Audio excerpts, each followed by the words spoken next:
¿Alguna vez le has dado 50 pesos a alguien, sin imaginar que ese simple billete podía ser la diferencia entre rendirse para siempre o volver a creer en la vida?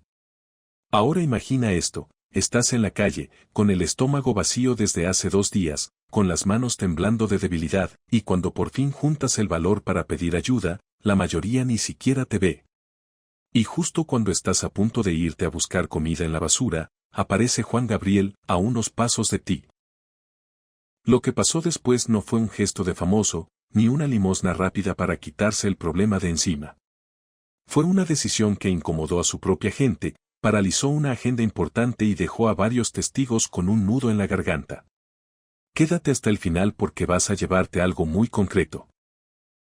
Vas a ver, paso a paso, cómo un artista puede devolver dignidad sin humillar, cómo un hombre invisible vuelve a sentirse persona en pleno día, y por qué a veces lo más valioso que puedes dar no es dinero, sino tiempo, mirada y respeto.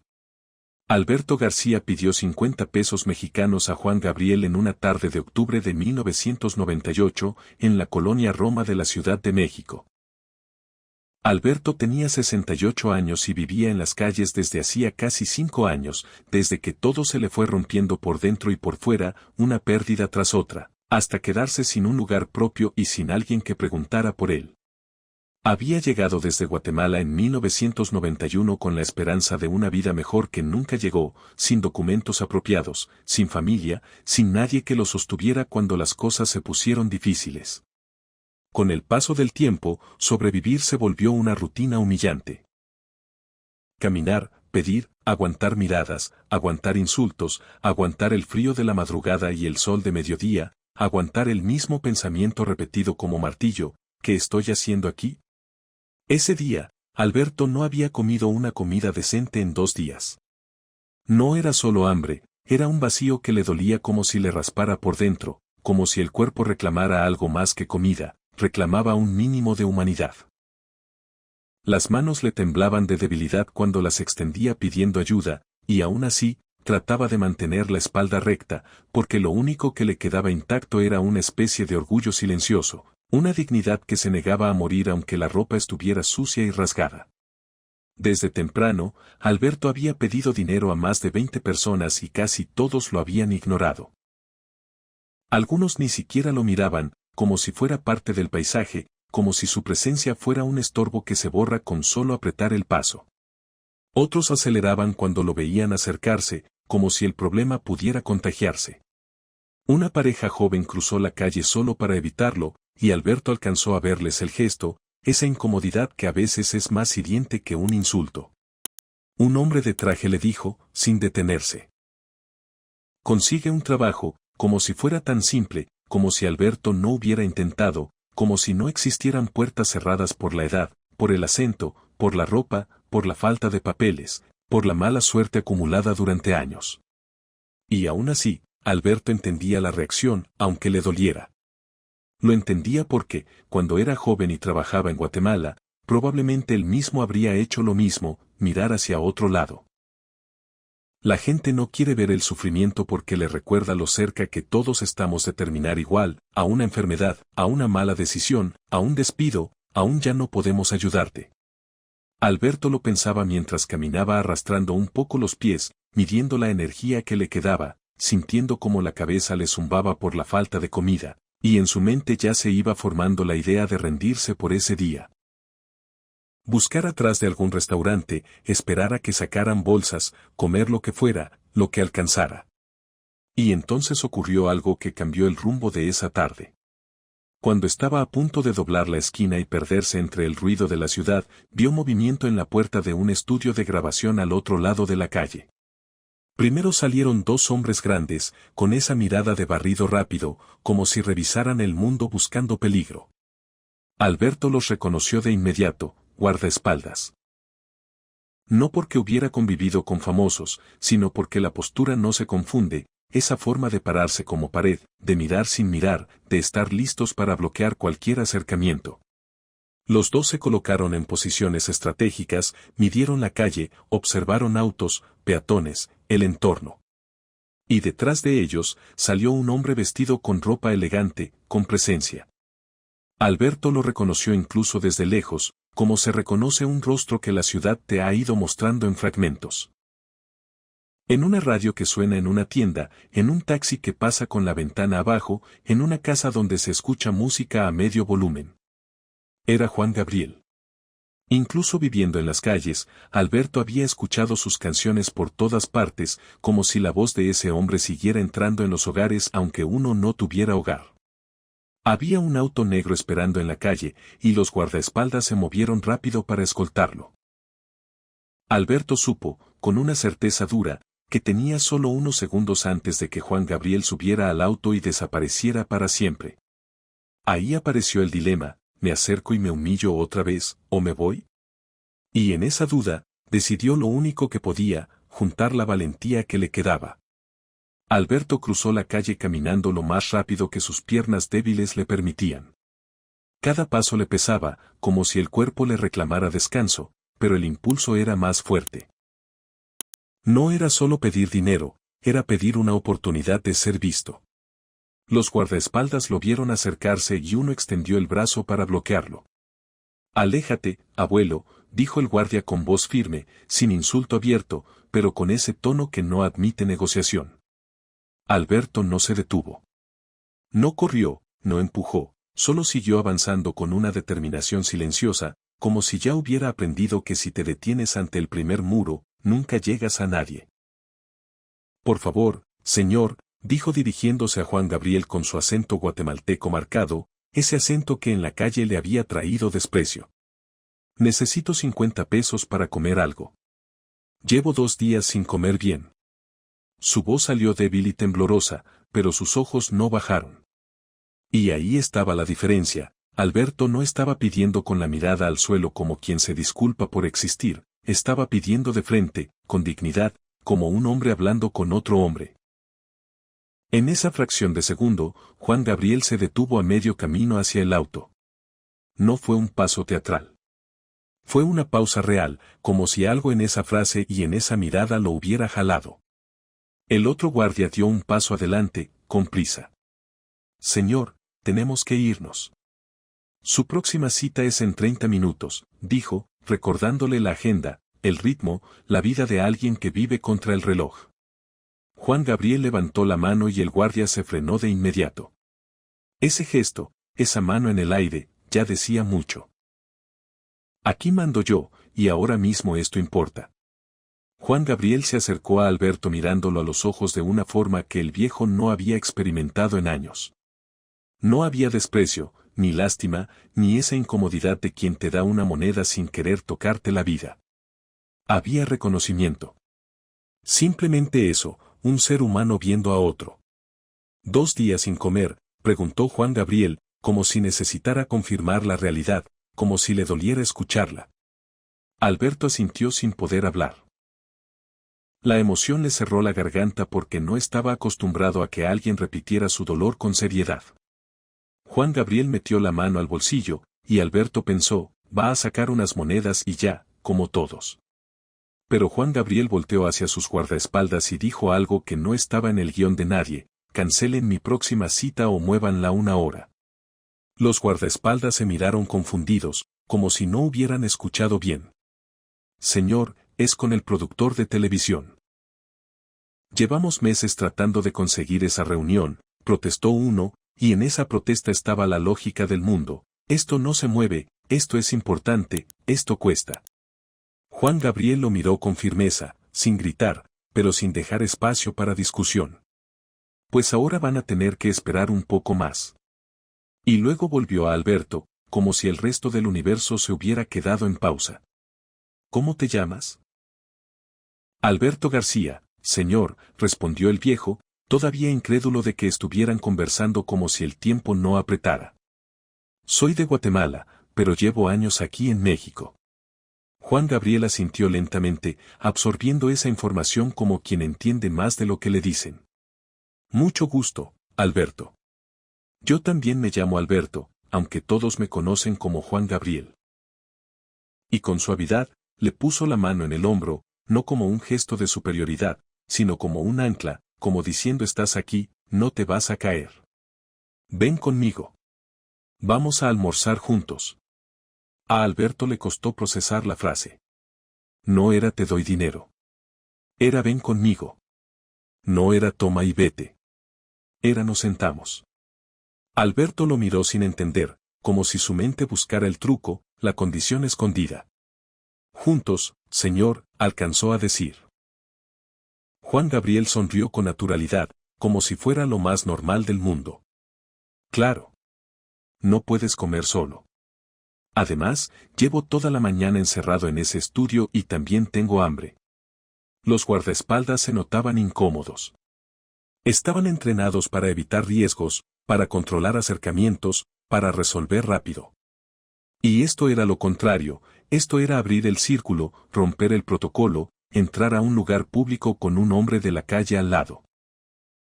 Pero no dijeron nada más, porque conocían a su jefe lo suficiente para saber que cuando Juan Gabriel tomaba una decisión así, no había forma de doblarlo.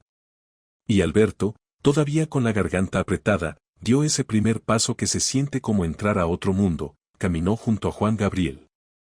Juan Gabriel guió a Alberto hacia un restaurante que estaba a media cuadra del estudio.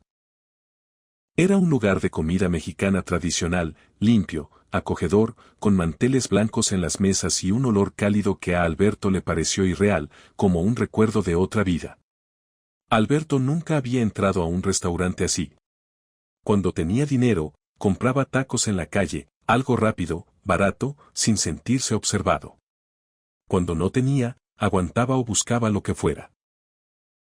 Y ahora iba a entrar con Juan Gabriel, con su ropa sucia, con sus zapatos gastados, con esa sensación de estar manchando todo solo con respirar.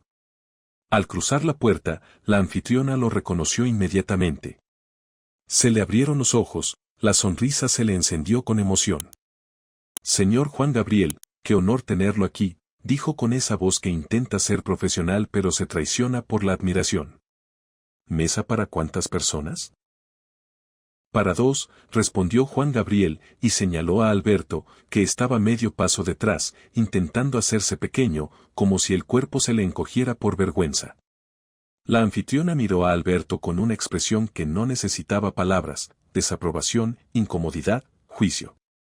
La mirada típica que Alberto conocía de memoria, ¿y este qué hace aquí? No dijo nada porque Juan Gabriel era una celebridad y porque el lugar no podía permitirse un escándalo. Los llevó a una mesa cerca de una ventana. Al pasar, algunos comensales empezaron a darse cuenta de quién acababa de entrar.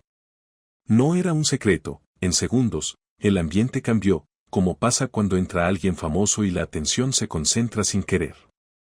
Algunas personas sacaban sus celulares para tomar fotos discretamente. Era 1998, la tecnología no era como hoy, pero ya existía esa necesidad de capturar prueba de que lo viste. Los dos guardaespaldas se sentaron en una mesa cercana, vigilando, pero dándoles espacio. Alberto se sentó frente a Juan Gabriel y, por un instante, se quedó inmóvil, mirando el mantel blanco como si fuera algo sagrado. Sus manos temblaban al tocar la tela limpia. Se sintió sucio. Se sintió fuera de lugar.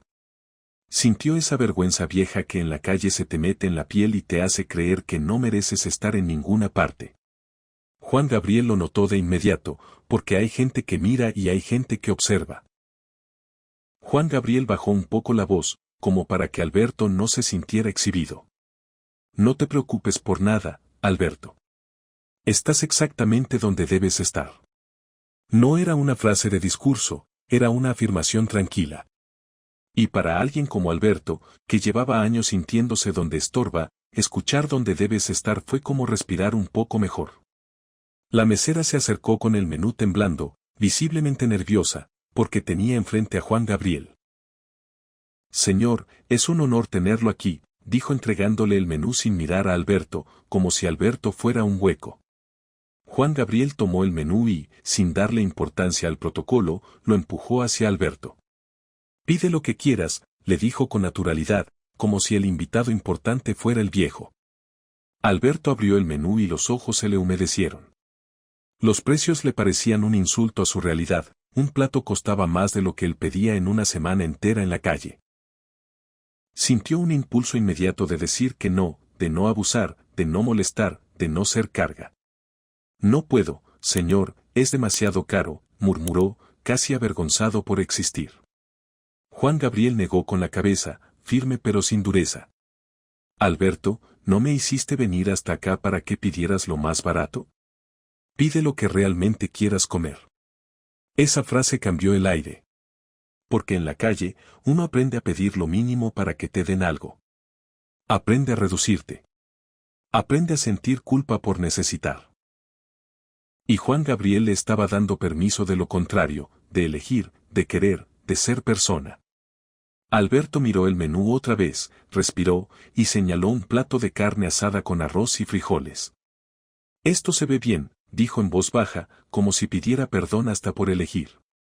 Excelente elección, respondió Juan Gabriel. Yo voy a pedir lo mismo. Y también traiga una orden de tortillas extras y guacamole para compartir. La mesera anotó todo, mirando de vez en cuando a Alberto con una mezcla rara. Curiosidad e incomodidad.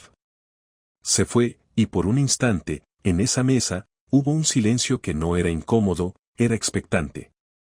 Juan Gabriel se inclinó un poco hacia adelante, como quien de verdad quiere conocer al otro, no como quien cumple un acto. ¿De qué parte de Guatemala eres? Alberto se sorprendió. No esperaba conversación. Esperaba caridad rápida. Soy de Quetzaltenango, respondió. Trabajaba en construcción allá, pero las cosas se pusieron muy difíciles a finales de los 80. No entró en detalles, no porque quisiera ocultar, sino porque hay dolores que uno aprende a guardar para no quebrarse en público. Juan Gabriel no presionó. Asintió, dejando que Alberto marcara el ritmo. Vine a México en 1991 pensando que podría conseguir trabajo aquí, escuché que la economía estaba mejor. Pero sin papeles fue difícil.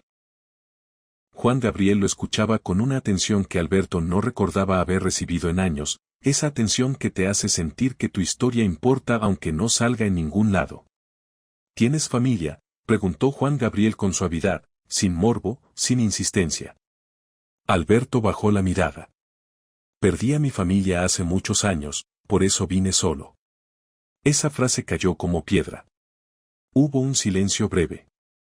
Juan Gabriel no llenó el silencio con palabras inútiles. Lo respetó.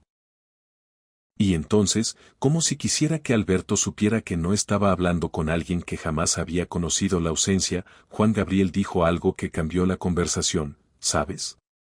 Yo también crecí sin mi padre cerca, y pasé años en un orfanato. Alberto lo miró sorprendido, casi incrédulo. ¿Usted, señor? Pero, es tan famoso, tan exitoso. Juan Gabriel sonrió con una tristeza tranquila, como quien ha aprendido a cargar su pasado sin esconderlo. El éxito no borra de dónde vienes. Solo te da más recursos para ayudar cuando ves a alguien que necesita ayuda. Alberto tragó saliva. En esa mesa, por primera vez en mucho tiempo, se sintió menos solo, no porque su vida se hubiera arreglado de golpe, sino porque alguien reconocía su dolor sin juzgarlo. Y justo cuando parecía que podrían tener un almuerzo normal, apareció la otra realidad de Juan Gabriel, la fama como ola inevitable. Una mujer de unos 40 años se acercó tímidamente con una servilleta en la mano, nerviosa, como si se acercara a un altar. Disculpe, señor Juan Gabriel, soy una gran fan, ¿podría darme un autógrafo, por favor? Juan Gabriel sonrió con calidez. Por supuesto. Tomó la servilleta y el bolígrafo. Mientras firmaba, miró a Alberto, no para pedir permiso por obligación, sino por respeto. Alberto, ¿te molesta si firmo algunos autógrafos? A veces viene con el trabajo. Alberto negó rápido. No, señor, está bien. Juan Gabriel firmó y la mujer se fue emocionada, y entonces, como si esa primera petición hubiera abierto una puerta invisible, otros comensales se animaron. Primero se acercó un hombre joven con su novia. Después una familia con 2 niños. Después un grupo de amigas. Luego alguien más con un menú, luego alguien con un pedazo de papel. Juan Gabriel fue amable con todos, firmaba, sonreía, decía gracias. Alberto observaba y, por un momento, sintió esa sensación conocida. Volverse invisible otra vez. Algunos ni siquiera lo miraban, como si fuera parte de la decoración. Una de las mujeres del grupo se paró justo donde estaba el plato de Alberto y Alberto tuvo que mover su vaso para que no lo tirara. No fue mala intención, fue peor, fue indiferencia. Alberto bajó la mirada. Podía sentir cómo regresaba la vergüenza, como si todo lo vivido en esos minutos fuera a deshacerse. Y ahí ocurrió algo que lo cambió todo. Después de unos minutos, Juan Gabriel levantó la mano educadamente, con esa firmeza amable que no humilla a nadie, pero marca límites. Disculpen, amigos.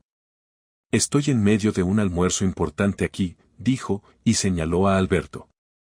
En ese gesto, Alberto sintió un golpe en el pecho. Este es mi amigo Alberto, continuó Juan Gabriel con claridad, y estábamos teniendo una conversación antes de que llegaran todos ustedes.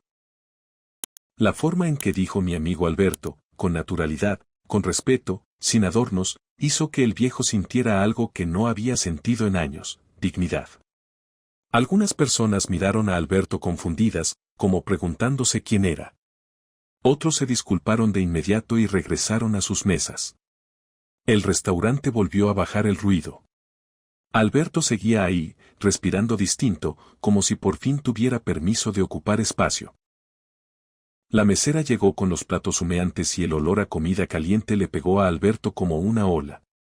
Era un olor que no solo abría el apetito, abría recuerdos, una mesa familiar, un plato servido, un come, un siéntate.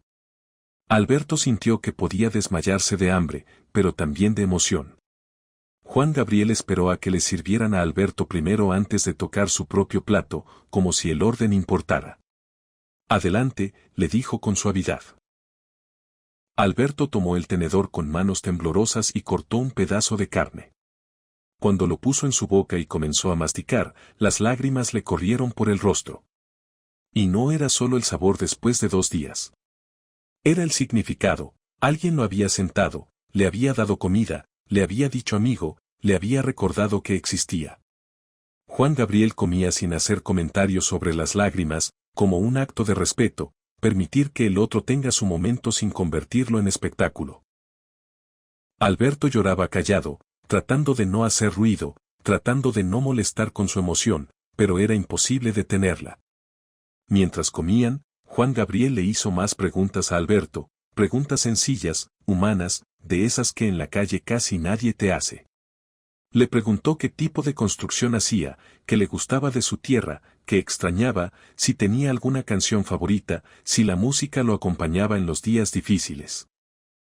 Alberto respondía entre bocados, sintiéndose gradualmente más cómodo, como si el cuerpo, por fin alimentado, recordara cómo es hablar sin miedo. Me encanta su música, señor, dijo Alberto. Especialmente, querida, esa canción me recuerda tiempos mejores. Juan Gabriel sonrió, y por un instante pareció viajar a sus propios recuerdos. Esa es una de mis favoritas también. Hablaron de México, de la ciudad, de cómo había cambiado desde que Alberto llegó en los 90, de cómo la gente corría más, de cómo el ruido parecía no terminar nunca. Juan Gabriel no lo trataba con lástima ni con condescendencia. Lo trataba como trataría a cualquier compañero de almuerzo, con respeto y genuino interés. Los guardaespaldas, desde su mesa, observaban sorprendidos. Ellos habían visto generosidad antes, porque Juan Gabriel era conocido por ayudar. Pero esto era diferente. Esto no era dinero arrojado como solución rápida. Esto era tiempo. Atención. Presencia. Y eso, para alguien que vive siendo ignorado, pesa más que cualquier billete. Cuando terminaron de comer, Juan Gabriel ordenó postre para los dos. Alberto protestó con sinceridad, no puedo comer más, señor. Juan Gabriel lo miró con una sonrisa leve. Entonces te lo llevas para después. Y en esa frase estaba la experiencia de alguien que supo lo que es pasar hambre, de alguien que entiende que el cuerpo no olvida. Cuando la mesera trajo la cuenta, Juan Gabriel ni siquiera la miró. Puso varios billetes en la carpeta, mucho más de lo que costaba la comida, como si quisiera pagar también el silencio incómodo, las miradas, el privilegio de estar ahí sin que nadie pudiera cuestionarlo. Se puso de pie y Alberto hizo lo mismo. Sus piernas parecían funcionar mejor ahora que tenía comida en el estómago. Era increíble cómo el cuerpo cambia cuando deja de estar en emergencia. Alberto todavía estaba procesando todo, y justo antes de salir del restaurante, Juan Gabriel discretamente puso algo en su mano, cerrándole los dedos con cuidado, como si le confiara algo valioso. Alberto abrió la mano y vio billetes, 500 pesos. 10 veces más de lo que había pedido originalmente. Se quedó congelado. Señor. Es demasiado, dijo con los ojos llenos de lágrimas. Yo solo pedí 50 pesos. Juan Gabriel volvió a ponerle la mano en el hombro, como un padre, como un amigo, como alguien que no quiere que el otro se sienta deuda. Alberto, el dinero va y viene. Lo que importa es que comas bien esta semana y que no tengas que pasar hambre otra vez. Hizo una pausa y lo miró directo a los ojos, como si esas palabras no fueran para convencer, sino para plantar algo en el corazón. Y quiero que sepas algo importante, no te di esto para que sientas lástima de ti. Te lo di porque todos merecemos dignidad y todos merecemos ayuda cuando la necesitamos. No importa de dónde vengas, ni qué acento tengas, ni qué ropa uses. Alberto sintió que algo se le movía adentro. La vergüenza constante, las miradas de desprecio, los insultos por ser extranjero, todo eso había ido aplastando su sentido de valor poco a poco, como una piedra encima del pecho. Pero en ese momento, con Juan Gabriel hablándole como igual, algo de esa dignidad regresó, como si hubiera estado dormida y de pronto alguien la llamara por su nombre. Gracias, señor, logró decir Alberto. No solo por la comida o el dinero, sino por tratarme como persona. Juan Gabriel lo abrazó brevemente, sin exagerar, sin espectáculo, como un gesto simple y profundo. Eres una persona, Alberto García. No lo olvides nunca. Y salieron del restaurante. Afuera, ya había varias personas esperando. Alguien había corrido la voz, está Juan Gabriel adentro.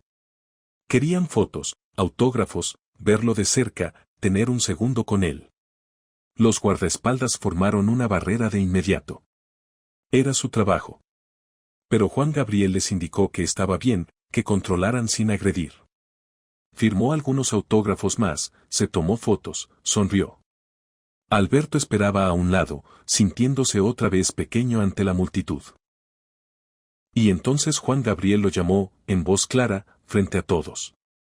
Alberto, ven acá. El viejo se acercó nervioso, sin saber qué hacer con las manos. Juan Gabriel puso su brazo alrededor de sus hombros frente a todos, como si quisiera que el mundo lo viera completo, no solo como sombra. Quiero que conozcan a mi amigo Alberto, dijo Juan Gabriel a las personas reunidas. Y ahí, en medio de fans, de flashes discretos, de murmullos, Juan Gabriel hizo algo que pudo haber evitado para no incomodar. Habló con verdad. Hoy me recordó algo importante, que no importa cuánto éxito tengamos o cuánto dinero ganemos, al final todos somos seres humanos que necesitamos ayuda. Algunas personas miraron a Alberto con curiosidad, otras se notaban incómodas. Juan Gabriel no se movió. No se disculpó por la incomodidad. La próxima vez que vean a alguien en la calle pidiendo ayuda, no lo ignoren automáticamente, continuó. Tal vez no puedan dar dinero, pero pueden dar una sonrisa, un saludo, un reconocimiento de que esa persona existe. Eso también importa. Hubo aplausos espontáneos de algunas personas. No aplausos de concierto. Aplausos de conciencia, como si por un segundo el ruido de la ciudad se callara y quedara la verdad. Cualquiera puede caer, cualquiera puede necesitar, cualquiera puede ser Alberto. Luego caminaron juntos hacia el auto negro. Los guardaespaldas iban delante despejando el camino. Y cuando llegaron al auto, justo antes de subir, Juan Gabriel se volteó hacia Alberto una última vez, como si todavía no quisiera soltarlo al mundo sin algo más. ¿Tienes dónde dormir esta noche? Alberto asintió. Hay un refugio a unas cuadras donde me dejan quedar a veces. Juan Gabriel sacó una tarjeta de su cartera y escribió algo en el reverso. Este es el número de mi oficina. Si alguna vez necesitas ayuda real, trabajo, documentos, lo que sea, llama a este número y pregunta por Jesús. Él es mi asistente. Dile que Juan Gabriel dijo que te ayudara. Alberto tomó la tarjeta con manos temblorosas, como si le hubieran dado una llave. ¿De verdad, señor, de verdad?, preguntó, porque en su mundo las promesas se rompen fácil. Juan Gabriel asintió. De verdad. No te estoy prometiendo milagros, pero puedo ayudarte a empezar de nuevo si realmente quieres intentarlo. Alberto apretó la tarjeta y la guardó en su bolsillo como si fuera el tesoro más valioso del mundo. No sé cómo agradecerle, dijo, con la voz quebrada. Juan Gabriel sonrió. Vive bien, Alberto. Esa es la mejor forma de agradecer. Y cuando tengas la oportunidad, ayuda a alguien más que esté pasando por momentos difíciles. Así es como funciona. Uno ayuda al siguiente, y el siguiente al siguiente. Se despidieron con un abrazo, y Juan Gabriel subió al auto. Alberto se quedó parado en la banqueta viendo el auto alejarse, sintiendo que acababa de vivir algo que no se cuenta fácil, porque suena demasiado bueno para ser real, y aún así lo acababa de sentir en la piel. Las personas que presenciaron lo que pasó esa tarde en la colonia Roma contaron la historia a sus amigos y familiares. Algunos hablaban con admiración, Juan Gabriel almorzó con un indigente. Otros lo decían con una emoción rara, como si hubieran visto algo que les daba esperanza. Lo trató como si fuera su amigo. Hubo quienes intentaron grabar algo con sus celulares, la calidad era mala, era otra época, y aún así, la idea de capturarlo existía, porque la gente sabe cuando presencia algo que no es común. La historia se esparció por la Ciudad de México de boca en boca, como se esparcen las cosas que tocan una fibra, primero como rumor, luego como anécdota confirmada, luego como ejemplo. Para algunos, fue una prueba del corazón enorme de Juan Gabriel. Para otros, fue una incomodidad, ¿cómo se sienta con alguien así? Y justamente ahí estaba el punto, que incomodara. Porque la incomodidad obliga a mirar donde normalmente no miras. Para Alberto García, ese día fue un punto de inflexión. Los 500 pesos le duraron casi un mes y los gastaba cuidadosamente, porque cuando has vivido en carencia aprendes a medir cada peso como si fuera el último. Pero más importante que el dinero fue recuperar algo que había perdido sin darse cuenta, su dignidad. En esos días posteriores, Alberto caminaba distinto. No porque ya estuviera resuelto, sino porque alguien le había recordado que seguía siendo persona, con nombre y con historia. Y esa tarjeta en el bolsillo pesaba como un futuro posible. Durante 2 semanas la tocó varias veces, como para comprobar que seguía ahí, como para darse valor. Dudó. Se decía, ¿y si llamo y se ríen, y si ya no se acuerdan, y si me cierran la puerta? La vergüenza es astuta. Incluso cuando te dan una oportunidad, intenta convencerte de que no la mereces. Pero 2 semanas después juntó el valor y llamó al número. Preguntó por Jesús. Y para sorpresa de Alberto, Jesús lo atendió con seriedad. No como a un estorbo, no como a alguien que inventa historias. Le creyó. Lo escuchó. Y lo ayudó a conseguir documentos temporales y lo conectó con una organización que ayudaba a inmigrantes a encontrar trabajo. No fue fácil, no fue rápido, no fue mágico. Hubo trámites, hubo filas, hubo espera, hubo momentos donde Alberto sintió ganas de abandonar. Porque reconstruir una vida no es un aplauso de 10 minutos, es un montón de días difíciles seguidos. Pero lentamente, con ayuda y con constancia, Alberto empezó a reconstruir. Consiguió un trabajo modesto. Encontró un lugar sencillo donde dormir. Volvió a tener una rutina que no fuera sobrevivir. Nunca volvió a ser rico, nunca se convirtió en alguien famoso, nunca apareció en revistas, pero tampoco volvió a dormir en las calles. Y eso, para él, era un milagro suficiente. Años después, cuando Juan Gabriel murió en 2016, Alberto lloró como si hubiera perdido a un familiar. Porque en cierto modo lo había perdido al hombre que, en la tarde más dura de su vida, lo miró a los ojos y lo trató como igual. Alberto guardaba la tarjeta que Juan Gabriel le dio en su billetera todo el tiempo, como recordatorio de una verdad que a veces cuesta creer, un acto de bondad de un extraño puede cambiar el curso completo de una vida. Y no porque el extraño sea un salvador, sino porque el acto rompe la cadena de la indiferencia. Porque cuando alguien te devuelve dignidad, te devuelve fuerza. Y con fuerza, vuelves a intentar. La historia de Juan Gabriel y Alberto García nos deja lecciones profundas sobre dignidad humana y compasión. Juan Gabriel no tenía que detenerse. Tenía guardaespaldas que podían alejar a cualquiera. Tenía una reunión importante esperándolo. Tenía 1000 razones válidas para dar unas monedas sin mirar y seguir con su día. Pero eligió algo diferente, eligió ver a Alberto no como un indigente molesto, sino como un ser humano con historia, con dolor, con valor. Eligió no solo dar comida, sino sentarse, conversar, presentarlo como mi amigo frente a otros, devolverle un lugar en el mundo. Y esa elección, la de tratarlo como igual en lugar de como inferior, fue más poderosa que el dinero. Porque el dinero ayuda, sí, pero el respeto repara algo que la calle rompe todos los días, la idea de que vales. Así que la próxima vez que veas a alguien en la calle pidiendo ayuda, recuerda esta historia. Tal vez no puedas cambiarle la vida completamente, tal vez no puedas resolverle todo, pero sí puedes elegir mirarlo como persona en lugar de problema. Puedes dar una sonrisa, un saludo, un buenas tardes, un reconocimiento mínimo de que existe. Esos actos parecen pequeños, hasta que le pasan a alguien que lleva años sintiéndose invisible. Y si esta historia te tocó el corazón y te hizo ver a Juan Gabriel con otros ojos, quédate cerca. Aquí seguiremos contando momentos que muestran quién era realmente más allá de la fama. Y si quieres, cuéntame en los comentarios, ¿alguna vez un extraño te mostró bondad cuando más lo necesitabas, o tú fuiste ese extraño para alguien más?